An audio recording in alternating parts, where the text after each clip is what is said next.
مگر یہ سب میں اس وقت برداشت کر لیتا تھا، اب مشکل ہے. یہ اللہ کا کرم ہے، اللہ نے دلوں میں عزت ڈالی ہے، ورنہ کون کس سے ملتا ہے، وہ کون ساری رات بیٹھتا ہے. الحمدللہ اللہ پاک زوال نعمت سے بچائے، اور دین کی خدمت کا صلہ نہ بن جائے کہیں یہ کہ اللہ نے قیامت میں کہہ جائے تم کو عزت تو دے دی اب کیا ہے. ایسا نہ ہو. جو اللہ پاک کی خفیہ تدبیر کس کے بارے میں کیا ہے ہم میں سے کوئی نہیں جانتا. تو اللہ نے یہاں بھی عزت دی ہے، آخرت میں بھی عزت دے، آخرت کی ذلت اور رسوائی سے بچائے. کہ اصل عزت تو آخرت کی ہے. دنیا میں تو عزت فنکاروں کو بھی ملتی ہے، اداکاروں میں ملتی ہے، طرح طرح کے لوگوں کو مل جاتی ہے. یہ کمال نہیں، بس کمال وہ ہے کہ مرنے کے بعد عزت ہو، ہے نا. اعلیٰ حضرت رحمۃ اللہ علیہ اللہ کی رحمت پر بھروسہ کر کے کہتے ہیں نکیرین کرتے ہیں تعظیم میری، فدا ہو کہ تجھ پر یہ عزت ملی ہے. یہ میں نے کہا عزت ملی ہے، یہ اللہ کی رحمت کی امید پر کہ ایسا ہی ہوگا. یا رسول اللہ میں نے آپ کی سنتوں کی خدمت کی، میں آپ پر قربان، آپ کی محبت، منکر نکیر بھی قبر میں میرا احترام کرتے ہیں. تو یہ بڑوں کی بڑی باتیں ہوتی ہیں. تو اللہ کرے کہ ہمارے ساتھ بھی اچھا معاملہ ہو، ورنہ یہ عزتیں کوئی بھی نہیں بچائے گا. اللہ بچانے والا ہے. ابھی چوہا آئے گا تو بھاگ جائیں گے سارے محبت کرنے والے. یہ بھی دیکھے بھالے حملے بھی ہوئے ہیں، اور جو قوم جوڑے جوتے چپل چھوڑ کے بھاگی ہے نا، محبت کرنے والے کہ ابھی رو رہے ہیں، منت و سماجت کر رہے ہوں، جو اڑا اڑی ہوئی نا جوتے چپل چھوڑ کے بھاگے. یہ بھی ایک واقعہ میری زندگی کا ہے. یہ مطلب اللہ پاک بس عزت آخرت کی عزت سے محروم نہ فرمائے. دنیا کی عزت جو ہے نا یہ کھوکھلی ہے، اس میں وہ جان نہیں ہے جو آخرت کی عزت سالڈ. صلو علی الحبیب صلی اللہ علی محمد. امیر اہل سنت کی بارگاہ میں سوال ہے کہ سوشل میڈیا کے ذریعے دیکھا گیا ہے کہ جب علماء کرام جب نعت خوانوں کی ویڈیوز وغیرہ دیکھتے ہیں تو اس میں کافی دیکھا جاتا ہے کہ نعت خوانوں کو کافی پروٹوکول دیا جاتا ہے اور ان پر خوب نچھاور وغیرہ کا سلسلہ ہو رہا ہوتا ہے. تو ایسی صورت میں جب علماء کرام جو جن کا بیک گراؤنڈ اتنا اسٹرانگ نہیں ہوتا، ماشاءاللہ علمی لیول تو ہوتا ہے لیکن بیک گراؤنڈ سے کمزور ہوتے ہیں، تو ایسی صورت میں وہ احساس کمتری کا شکار ہوتے ہیں کہ یار میں نے کیا علم دین سیکھ لیا، اس سے اچھا میں کوئی اچھا نعت خواں بن جاتا یا ایک اچھا مطلب نعت پڑھنے والا بن جاتا. تو ایسی صورت میں اب اس عالم دین کو کیا کرنا چاہیے؟ اس حوالے سے رہنمائی فرما دیجئے، اور نعت خوان کی کیا فضیلت ہے، عالم دین کی کیا فضیلت ہے، یہ بھی ارشاد فرما دیجئے. جزاک اللہ خیر. اللہ اب یہ کوئی عالم دین ایسا سوچتا ہو کہ میں نعت خوان ہوتا، عالم نہ ہوتا، کوئی ایسا میرے تو تجربے میں آیا نہیں ہے. آپ کو تجربہ ہوگا، آپ کا فیلڈ ہے نا، درس نظامی بھی کیا ہوا ہے آپ نے، تدریس بھی فرماتے ہیں، علماء پروڈکشن میں بھی آپ کا حصہ شامل ہو رہا ہے. تو آپ نے کوئی ایسے دیکھے ہو تو کہہ نہیں سکتا میں نے نہیں دیکھا. عالم بادشاہ ہوتا ہے. ہاں نعت خوان بھی عالم کی رعایا ہے. نعت خوان عالم سے کبھی بھی افضل نہیں ہو سکتا. نہ نعت خوان افضل ہو سکتا ہے، نہ بڑے سے بڑا عبادت گزار افضل ہو سکتا ہے. کہ عالم کی 2 رکعت غیر عالم کی سال بھر کی عبادت سے بڑھ کر ہے. عالم ہوتا ہے. عالم اگر مائنس ہو جائے نا امت سے تو امت گمراہ ہو جائے، ختم ہو جائے نا. راستہ کون دکھائے گا؟ عالم کی تو بہت بڑی اہمیت ہے. دیکھو عابد یعنی عبادت گزار، اور عالم مانے ہے نا علم والا. اللہ پاک کی صفت عالم ہے. اللہ پاک کی صفت ہے عالم، ہے نا. عالم اللہ کی صفت ہے، عابد اللہ کی صفت نہیں ہے. یوں مطلب بہرحال جو بھی ہو تو عالم افضل ترین فرد ہے معاشرے کا. اس لیے مطلب اگر کسی کو ایسا احساس کمتری ہوتا ہے تو ہو سکتا ہے ہو، لیکن ہونا نہیں چاہیے. اتنا بڑا فضل و کمال اللہ نے دیا، علم دین سے اس کا سینہ معمور ہوا، اور اب یہ مطلب چاہتا ہے کہ پیسوں کی وجہ سے یا دنیاوی عزت، نعت خوان کو دنیاوی عزت زیادہ ہے، یا نعت خوان کے پاس کوئی جیسا آپ نے پھول نشاور یا نوٹ لوگ لٹاتے ہیں. یہ ہر نعت خوان پر کہاں لٹاتے ہیں؟ یہ خاص کر مخصوص نعت خوان ہوتے چند ہیں ایسے کہ جن پر مطلب کہ بہت زیادہ لوگ عزت اور شہرت، مطلب باقی ہر نعت خوان کو تو یہ نہیں ہے. نعت خوان اپنی باری کا انتظار کر رہے ہوتے ہیں کہ کب میری باری آئے گی. کہاں لوگ بھی کہاں اس کو اتنا وہ مطلب اہمیت دیتے ہیں. تو یہ آواز تو گلوکار کے پاس بھی ہوتی ہے، نعت خوان کے پاس بھی ہوتی ہے، گلوکار کے پاس بھی ہوتی ہے. یہ نعت خوان کی خوش نصیبی ہے کہ یہ سرکار کی ثنا خوانی کے لیے اپنی آواز کو اس نے استعمال کیا، ٹھیک ہے نا. ورنہ عزت گلوکار کو بھی ہوتی ہے. میں کولمبو میں گیا تھا 79 میں، غالباً 79 کا یہ غالباً واقعہ ہے. کہیں ہم لوگ جا رہے تھے بس میں، کسی قریبی گاؤں وغیرہ میں جا رہے ہوں گے، تو ایک جگہ ویرانے میں کوئی میدان تھا، بہت سمجھو بھرا ہوا تھا، بسیں، ٹرافک کا رش، اور وہ ایک جگہ بہت مطلب یعنی کہ رش تھا. ہماری بس بھی فل بھری ہوئی تھی، رش ہی رش. یہ کیا مسئلہ، یہ کیا ہو رہا ہے؟ تو بتایا کہ یہاں فلاں ملک سے فنکار اور گویے آئے ہوئے ہیں، یہ لوگ ان کی وجہ سے یہ جمع ہو گئے. اب آپ بتائیے تو کیا معاذ اللہ یہ ہم کہیں گے کہ ہم ان جیسے ہوتے ہیں؟ نعوذ باللہ.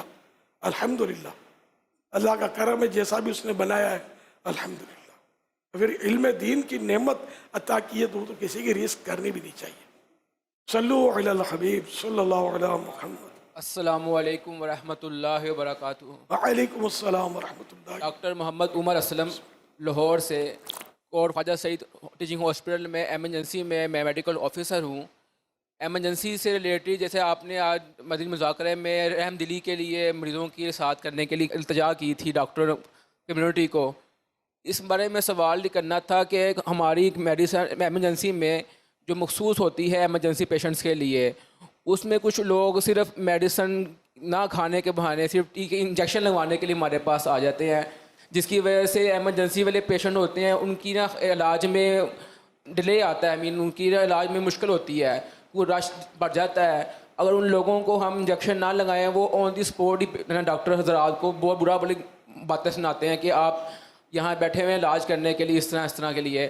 میری مندی التجا یہ ہے کہ کیا ان پیشنٹ کو ہم صرف ان کی خواہش کے مطابق ہی ان کو جو انجیکشن کے جو خواہش مند ہوتے ہیں وہ لگا دیا کریں، یا پیشنٹ کو اس کی علاج کے مطابق اس کو علاج کیا جائے. کیونکہ اگر یہی پیشنٹ ہم اگر آنے دیں تو ہماری ایمرجنسی میں بہت زیادہ رش لگ جاتا ہے، جس کی وجہ سے جو ایمرجنسی کا جو مستحق پیشنٹ ہوتا ہے وہ خراب ہوتے ہیں، ان کے علاج میں کوتاہی ہو جاتی ہے جو ان کی جان کا جانے کا سبب بنتی ہیں، اور اس پہ بھی ڈاکٹر حضرات کو کمیونٹی کو نا کافی مشکل آتی ہے پیش بعد میں. اچھا، آپ کی اپنی ہاسپٹل تو ہوگی نہیں ہے نا، آپ کا ایک ڈپارٹمنٹ جس میں آپ شاید سروینٹ ہوں گے، ٹھیک ہے. تو آپ کو جو ڈیوٹی دی گئی ہے کہ بھائی جو ایمرجنسی کیسز ہیں ان کو آپ ڈیل کریں. تو اگر غیر ایمرجنسی کو آپ ڈیل کریں گے تو خود ہی غیر قانونی کام کرنے والے ہوئے کہ آپ کی اس کو تو تنخواہ بھی نہیں دی گئی کہ جو کام آپ اس کا کریں گے. تو ان کو انجیکشن نہ لگانا یہ تو مطلب بالکل قانون کے اندر ہے، اور یہ ایمرجنسی کیس ہی نہیں ہے تو بغیر کیس لینا اس طرح یہ البتہ جرم ضرور ہو جائے گا کہ ایمرجنسی کو چھوڑ کے آپ نے غیر ایمرجنسی کو مروت میں. اب اگر وہ برا بھلا کہتے ہیں تو وہ اپنا نام عمل خراب کر رہے ہیں، آپ کا کوئی کچھ نہیں بگڑے گا. آپ تو قانون پر عمل کر رہے ہیں، اپنی تنخواہ حلال کر رہے ہیں. ایمرجنسی والوں کے ساتھ پوری 100% ہمدردی جاری رکھیے گا. جی شکریہ حضرت. میں لاہور سے حاضر ہوا ہوں اور الحمدللہ خوش قسمتی ہے کہ آپ کی زیارت سے مشرف ہو رہا ہوں. بڑا شوق تھا آپ کی زیارت کا. اللہ تعالیٰ آپ کو سلامت رکھے، لمبی زندگی عطا فرمائے. پھر میرا یہ سوال ہے کہ میں بچوں کا ڈاکٹر پیڈیٹیشین ہوں، تو ہمارے پاس وہاں پہ نارمل ڈلیوری سے بچے پیدا ہوتے ہیں، اسی طرح سی سیکشن سے بچے پیدا ہوتے ہیں.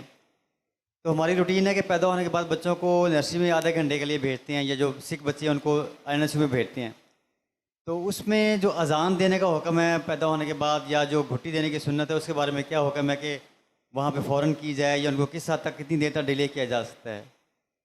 اذان مستحب ہے، وہ جلدی دینی چاہیے. آپ کو ایسی ایمرجنسی ہے یا کوئی رکاوٹ ہے تو نو پرابلم. ایسے اذان بالکل دی ہی نہیں کسی نے تب بھی گناہ نہیں ہے. صحیح. کہ اب جیسے گلاس کے اندر ہے، کیبن کے اندر ہے، تو وہاں کیبن کے باہر بھی اس کی سیدھے کان کی طرف اذان دے دی، الٹے کان کی طرف اقامت کر لی. کان میں اذان دینی ہے نہ کہ کان پہ ہونٹ رکھنے. تو اذان تو دینا پایا گیا تو اس طرح کر لیجیے. علم کے ساتھ ساتھ نظریہ پختگی کیسے حاصل ہو؟ صحبت. مدنی قافلے میں سفر عاشقان رسول یہ صحبت حاصل کریں گے تو انشاءاللہ پختگی. نظریہ مائنس کر دیتے ہیں. پختگی علم میں، عمل میں، عقیدے میں، یہ سب میں پختگی ہو جائے گی. عقیدہ الگ ہے، نظریہ الگ ہے، دونوں میں فرق ہے. خالی کتابیں پڑھنے سے ضروری نہیں ہے کہ آدمی کو سب کچھ مل جائے. صلو علی الحبیب صلی اللہ علی محمد. سرسبز اس گلزار